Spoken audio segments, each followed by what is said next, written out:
আসসালামু আলাইকুম। মায়া আলোর দিগন্ত চ্যানেলে আপনাদের সবাইকে জানাই স্বাগতম। আজ আপনাদের একটা মজার গল্প শোনাবো, তো দেরি না করে শুরু করা যাক। নির্বিচার জাতির সামনে একজন ধৈর্যশীল নবী, হযরত মুসা ও বনী ইসরাইল। পৃথিবী যখন অন্ধকারে ডুবে গিয়েছিল, যখন মানুষের হৃদয় থেকে আল্লাহর স্মরণ বিলুপ্ত হতে চলেছিল, তখন আল্লাহ তাআলা পাঠালেন একজন নবী, হযরত মুসা।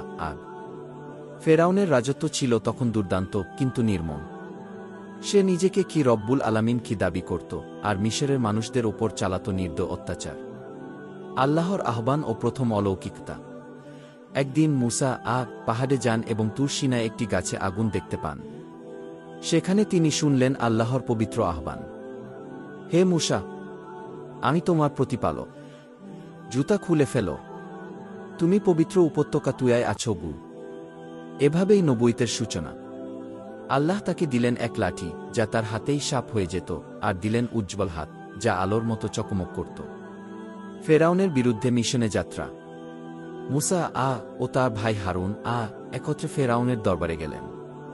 ফেরাউন শুনল কিন্তু বিশ্বাস করল না। সে বলল, তোমার প্রতিপালক কে? মুসা বললেন, তিনি যিনি আকাশ, পৃথিবী ও তাদের মধ্যে যা কিছু আছে সব সৃষ্টি করেছেন, যদি তোমরা নিশ্চিত হও। ফেরাউন বলল, তুমি কি পাগল? অথবা আমি যদি তোমাকে বন্দী করি? তবু মুসা পিছিয়ে যাননি। তিনি আল্লাহর উপর ভরসা রেখে বারবার চ্যালেঞ্জ করেছিলেন ফেরাউনকে, যার ফল ছিল 10টি মহাশাস্তি, নদী রক্তে রূপান্তরিত হওয়া, পঙ্গপাল, উকুন, ব্যাঙ, মহামারী ইত্যাদি, মুক্তি ও সমুদ্র বিভাজন। শেষ পর্যন্ত ফেরাউন বনী ইসরায়েলের উপর শোষণ ও দাসত্ব আরও বাড়িয়ে দিল। আল্লাহ তখন আদেশ দিলেন, মুসা কে রাতের আধারে আমার বান্দাদের নিয়ে বের হয়ে যাও। তারা চলল, সামনে বিশাল সমুদ্র, পেছনে ফেরাউনের সেনাবাহিনী। বনী ইসরায়েল ভীত হয়ে পড়ল, আমরা তো ধরা পড়ে গেছি।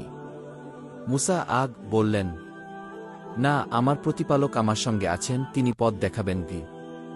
আল্লাহ নির্দেশ দিলেন, লাঠি মারো সমুদ্রের উপর। তা বিভক্ত হয়ে গেল 12টি পথে। বনী ইসরায়েল পার হয়ে গেল।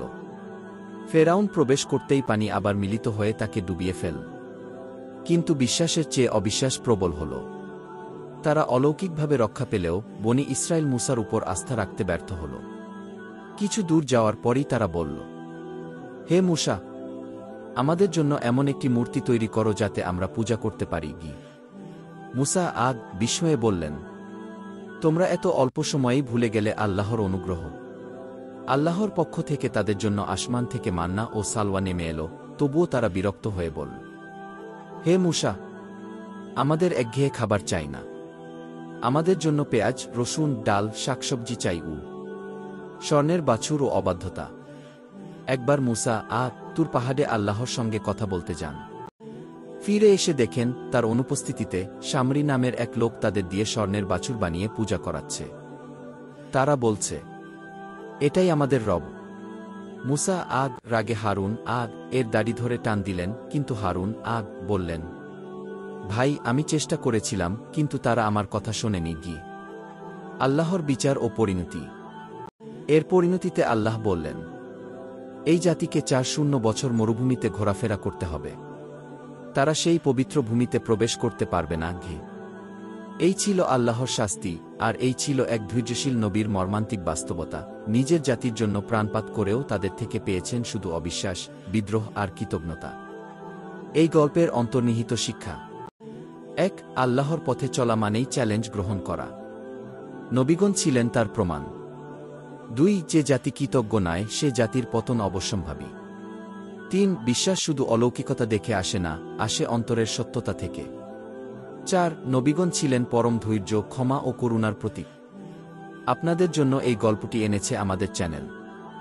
যদি গল্পটি ভালো লেগে থাকে, অনুগ্রহ করে লাইক দিন, সাবস্ক্রাইব করুন এবং আপনার মতামত শেয়ার করুন। আপনার একটি মন্তব্য আমাদের জন্য অনেক মূল্যবান। ভবিষ্যতে আপনি কোনো গল্প শুনতে চান, জানাতে ভুলবেন না।